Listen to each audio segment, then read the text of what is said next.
story you are about to hear is true. The names have been changed to protect the innocent. Dragnet.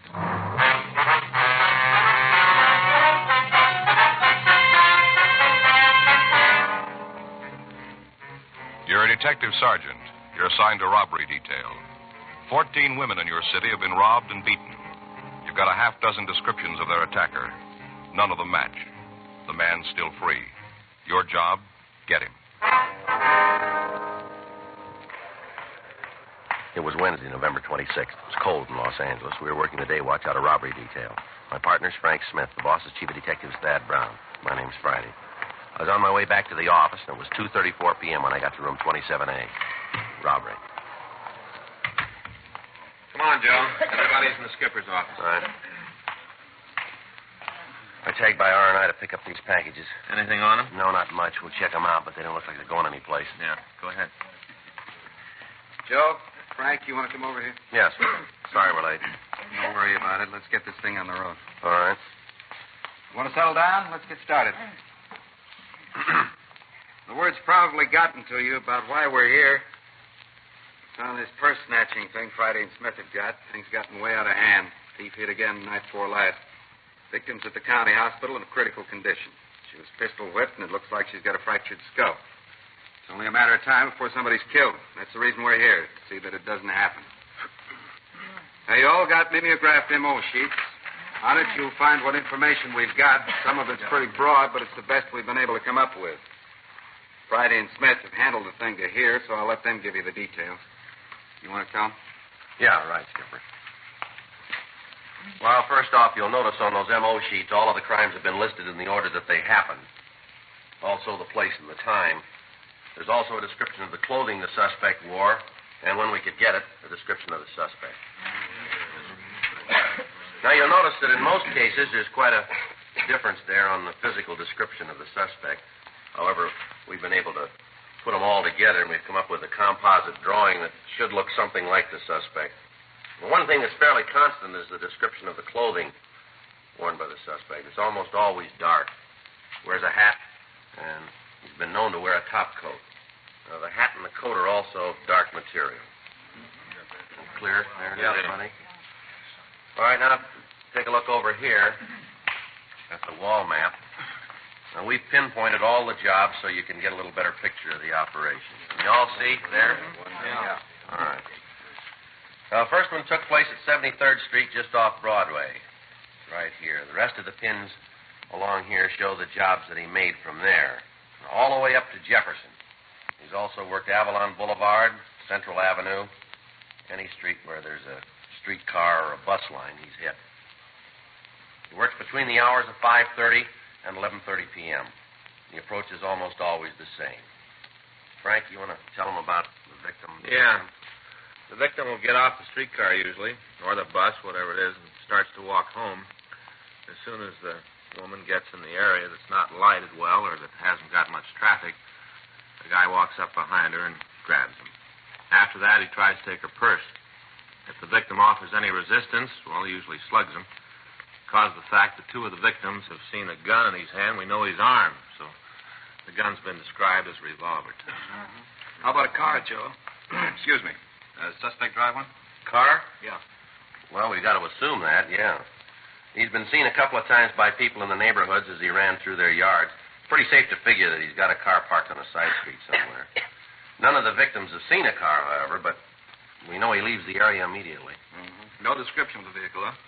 No, we've had a couple of calls, but they didn't check out. Now, the plan here is to use police women as decoys and try to bait him out into the open. That's the reason the women officers are here. You figure to work the main arterials? What was that? You figure to work the main arterials? Yeah, there'll be 2 officers assigned to follow each policewoman. Now, we've been able to obtain 10 in all. That'll mean that 20 officers will be assigned to them. The rest of you will be in the area somewhere. Now, one of the things to look for is any vehicle which closely follows a streetcar or a bus. Yeah, what happened? How about it? Any questions? Yes, how are we going to get our assignments? Well, the skipper here has a list, Lomi. All of the officers who are to work with a policewoman are noted. Now, the others are given the areas that they're supposed to patrol. What about other calls coming in? Who's What? going to handle them? I didn't hear you. The other calls coming in, who's going to handle them? Well, those officers not assigned to a policewoman. See, there'll be other units from the outlying areas on the operation, too. They'll lend us a hand. But remember this. Under no circumstances are those officers working with the decoy to leave her. Is that clear? Yeah. Don't leave the policewoman. Right. Well, then we stick with the detail unless there's an emergency call. Yeah, that's right. Well, if we run into any problems, who do we call, Joe? Well, we'll be in the area in 1K80. You can get in touch with us, Harry. Mm-hmm. How about it? Well, if we pick up a suspect, should we get in touch with you? Well, you can use your own judgment on that, George. If you think it's a routine pickup, take him to robbery and he'll be processed there. All right. Any more questions? Skipper, anything else? We all know about the days off cancellation. Sorry it has to hit now, but that's the way it's got to be. No one will draw any time till this thing is cleaned up. Right. When Murphy, won't do any good to have your wife call me. You're still going to have to work. That's it. Operation will start tonight and go until the suspect's in custody. Have a happy Thanksgiving. Okay. Well, say, wait a minute. Before you go, the worksheet's on the board outside. You can check it on the way out. You better do that. Right. Is there anything else you need to carry it off? No, it's all there, Skipper. Only thing we can use now is luck. No reason for you to be different. Suspect had his share. Frank and I left the office and drove out to the area of the operation. The plan was that the police women would board the cars and buses and get off at the points where previous sluggings had not taken place. In the established M.O. of the suspect, it was noted that he never hit on any street more than once. At 4 p.m. that afternoon, all of the units were in place and the plan was started. During the night, several pickups were made, but no one was apprehended who resembled the suspect. Those people who were detained were processed, and they were either booked or released.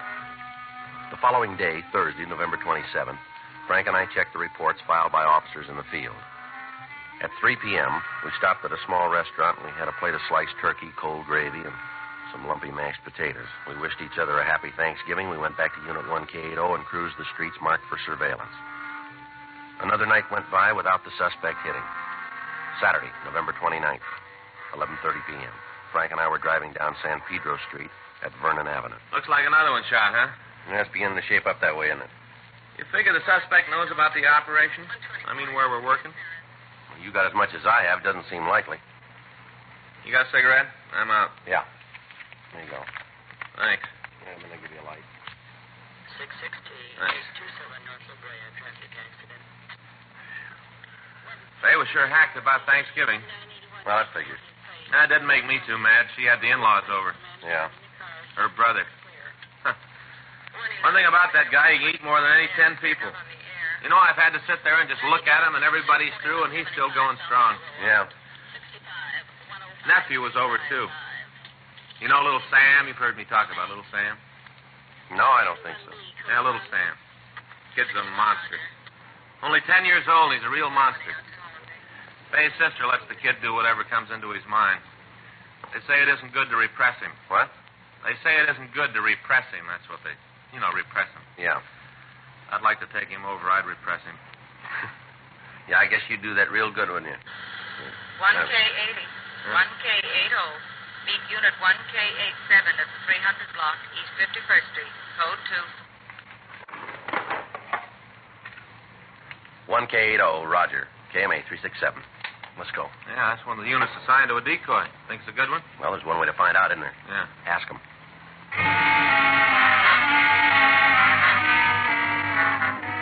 South Park is located at the corner of San Pedro and 51st Street. One of the policewomen had gotten off a streetcar at the corner of Main Street and 51st. She'd walked east, and as she passed the park, a man had approached, blocked her progress, and demanded money. The man was pretty drunk, and when the officers following the woman arrived at the scene, he was struggling with a policewoman. He was taken into custody, and we were called. We took the man to room 27A, and from there to the interrogation room. Physically, he matched the description of the suspect as we'd gotten it from the victims. 12:15 a.m. That's the dirtiest thing I ever heard of, pulling me in here like this. All right, what's your name? I don't think I'm going to tell you. Let me see your wallet. There's nothing in there. No juice. Empty your pockets on the table. Hey, you have a copy of the L.A. phone book? Come on, around mister. Empty here? your pockets, will you? All right. Come on. Everything.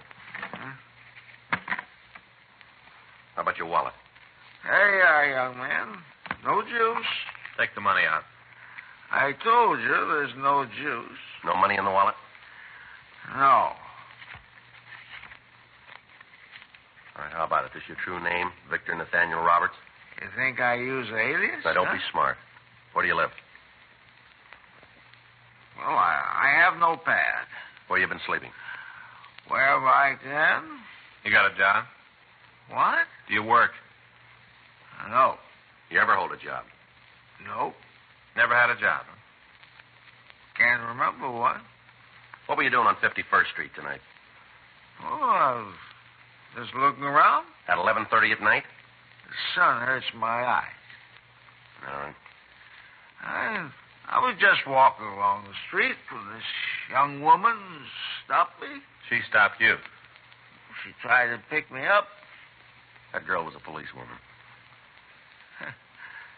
You're telling me. Now, what were you doing out there?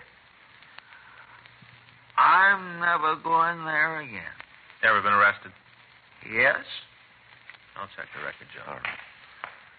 Is he going to look me up? What's that? I say, is he going to look me up? He's going to check your record, yeah. Officer, you mind a little constructive criticism? Now, you listen, mister. Your funny time's running out here. You must feel a little sneaky about this whole thing, don't you? What's that? I mean, this whole business about the policewoman. Don't you think that's going too far? How long you been in Los Angeles? Oh, sometime this year. What do you mean by that? Oh, checked in about a year.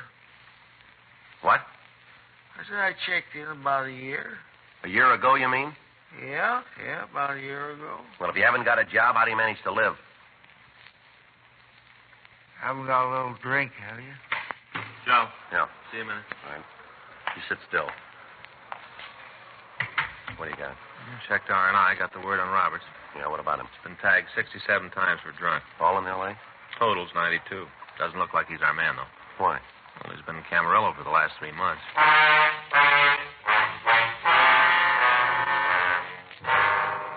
We put in a call to the superintendent at the state hospital up at Camarillo. He told us that Victor Roberts had only been released 10 days before. He'd spent 3 months undergoing treatment for alcoholism. The suspect we were looking for had been working for the past 2 months. Roberts was booked in at the main jail on the charge of violation of Section 4127A LAMC. During the time we'd been working on the case, all known purse snatchers had been picked up and interrogated. Runs by the stats office had been made, and the names they gave us had been checked out. Locals and APBs were gotten out, carrying the description and the MO of the suspect. The leads that came in were followed up without result. Informants were questioned, and George Brereton up at CII in Sacramento furnished us a list of possibles. All in all, over 100 people had been questioned. In the course of the investigation, several other cases were cleared, but our prime suspect was still free. Meantime, the operation continued. Each night at 4:30 p.m., 10 police women would board streetcars and buses in the area. 10 police cars carrying 20 officers would follow them. In the immediate vicinity, another 40 men were patrolling the streets and alleys looking for the thief. As a result of the newspaper stories on the string of crimes, calls were coming into the complaint board at such a rate that they were jamming our normal facility. Women refused to walk the streets alone after dark. Apparently, the thief could come and go as he pleased. In the next 2 days, he hit 3 times, but in areas that were not covered. He began to hit in places he hadn't worked before. He seemed to know where we were and that we were using decoys. The search went on. Tuesday, December 2nd, we got a call from the manager of a cheap hotel in the Skid Row area. We drove out to see her. Right down this way. He's not in. Well, just what is it you want us to see? You wait. When you get a good look, you'll know. Yes, ma'am. Here we are. I'll get the door. You just come on in. Thank you. Yes, ma'am. Over here. I was cleaning up this morning. My girl's sick. Had to do it myself. Mm-hmm. And just cleaning up, and I found them over here in the closet. Yeah. Up on the shelf. Can you see them up there? Way back? Wait a minute. I'll get a chair. Well, I was just straightening up, and I saw them, and I thought to myself, I ought to call the police, get them right out here. That's what I thought to myself. Yes, ma'am. I always feel it's the duty of every citizen to cooperate with the police. Yes, ma'am. You got your flashlight, please? Huh? flashlight. Oh, yeah, here you go. Well, do you see him up there on the shelf? Yes, ma'am. Frank, Yeah? there's something down there I can pick him up with. Well, you'll find out anyway. You don't have to worry about fingerprints. I guess I shouldn't have done it, but when I found him, I picked him up, but I put him right back, right where I found him. Here you are. Okay. What you got? 2 women's purses. Mm-hmm. 2. Look inside of them. All kinds of cards and things. No money, but all kinds of other stuff. You just look. Who has this room? You mean registered? Yeah. Well, he gave his name as Jerry Kilgallen. You ask me, though, I think it's phony. He take the room alone, did he? Oh, absolutely. This is a hotel for men. Don't allow no women in. Is it possible that somebody else left these purses up there? Hardly. These rooms are cleaned every day, cleaned thoroughly. I don't miss anything. Yes, ma'am. How about the identification of them, Joe? No, I don't recognize the names. We'll have to check them.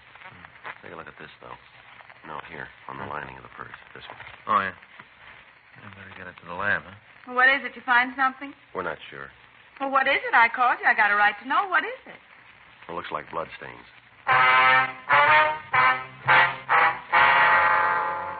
We got a complete description of Jerry Kilgallen, and Frank called it into R&I. We found no record on him under that name.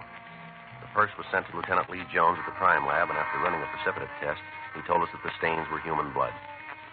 The stakeout was placed on the hotel, and that night, Kilgallen was taken into custody. Under interrogation, he admitted taking the purses from 2 women in a department store in downtown Los Angeles. He went on to explain that he'd just gotten into town and that he was broke and hungry. He gave us the date and the times of the thefts, and when we called the victims, they were able to give us positive identifications. He told us that when he'd taken the second purse, he'd cut his hand on the clasp, and that the bloodstains we found were his own. He was booked in at the main jail on the charge of suspicion of robbery. That night, Frank and I took up our place in the Dragnet operation. Nothing happened. The next night went by without activity. On Thursday night at approximately 8:45, a woman was slugged and robbed after she left the bus on 71st Street just off of Vermont. All cars in the operation converged on the area, and a block-by-block search was made. Additional officers were called in to aid in the hunt. Every alley, every street, and every backyard was gone over thoroughly.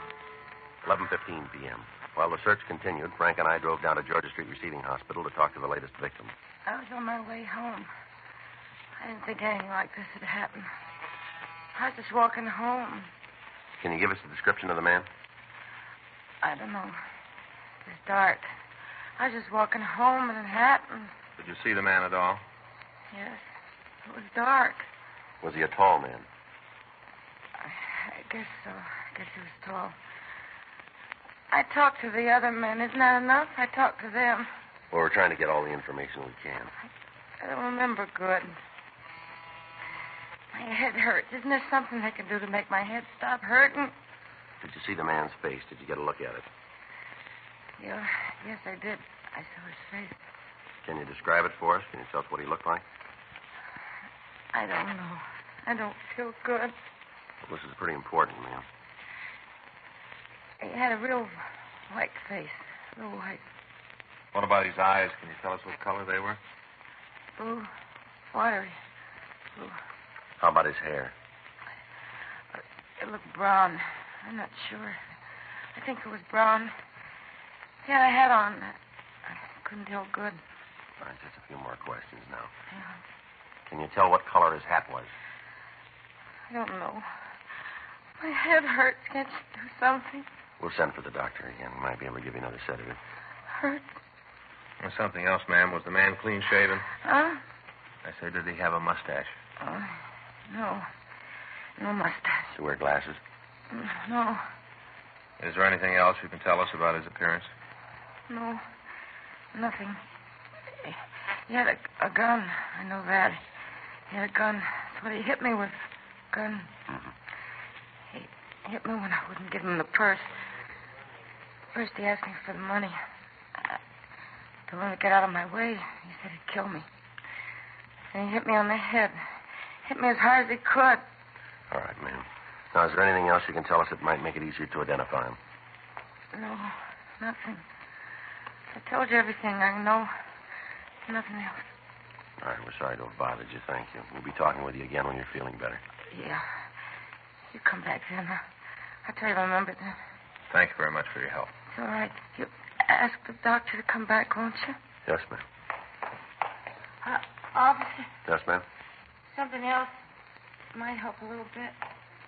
What's that, ma'am? Before he hit me, I remembered there was a fight. I didn't want him to take my purse. There was a fight. Yeah. I tried to stop him, and I scratched him. Scratched him hard. See, I broke a fingernail when I did it. That'll help, won't it? Yes, ma'am. It should. Last thing I remember before he hit me, he was bleeding a lot. Where did you scratch him, ma'am? Do you remember? On the hand? No, right across the face. Left side. We got to a phone, and we had a broadcast put out carrying the additional information on the man and the fact that he had been badly scratched. Officers in the immediate area of the attack started a check of all the drugstores that were open in the hope that the thief had stopped for medication. After getting the call out, Frank and I left the hospital and started back to search the area. 11:46 p.m. You talked to the doctor about the victim? Yeah, she's in pretty bad shape. They're going to move her to General. Sebastian says he might have to operate. Be glad to get this guy. Yeah. Attention all units. Attention all units. You want to turn it up, Joe? All units on frequency 7, please stand by. All units in the vicinity of the 100 block on West 29th Street. Officer needs help.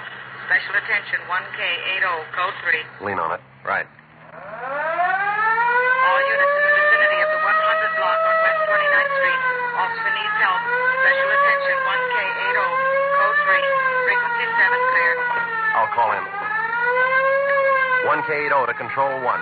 Acknowledging the call to the 100 block on West 29th Street. KMA 367.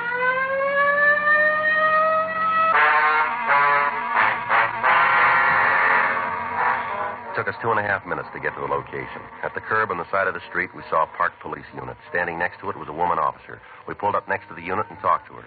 She told us that our suspect had tried to attack her, and on the arrival of the two officers had fled the scene. At that moment, Officers Sluder and Murphy were in pursuit. While Frank got additional information from the policewoman, I went back to the car and got on the radio. 1K80 to Control 1. 1K80 to Control 1. Control 1 to 1K80. Go ahead. Suspect is now on foot being pursued by two plainclothes officers through backyards in the area of West 100 block between 29th Street and 30th Street. Dispatch units to block intersections of Broadway and 29th Street, Broadway and 30th, Broadway and 28th Street, Broadway and 27th, intersections of Main and 28th, Main and 29th, Main and 30th Streets, Main and 27th Street. Control 1 to 1K80. Roger. AMA 367. I got the story. You set? Yeah, let's go. Policewoman says they're headed west. To the back of the house down there. All right, let's move. Attention all units. Attention all units. 1K80. Policewoman says the suspect ducked into a driveway. That one right up there. All right, take it easy. Right. West 29th Street. Now being pursued. Looks like we got a live one this time, huh? Well, let's hope we can keep him. In the backyard Now, pull up here. between 100 block 29th Street and 100 block West 30th Street. 1K82 on the intersection. Flashlight's over there, Joe. Let's take a look. You see who it is? No. Ducked back behind the garage. Come on. Sluder, what do you got? He's back there. Murphy's with him. You guys all right? Yeah. All right, let's take a look. You want to call an ambulance, Frank? Right. How is he? Well, you better stop Frank. Yeah. Tell him to cancel that ambulance. He opened up first, Joe. Murph and I gave him every chance. Well, that's more than he gave those women.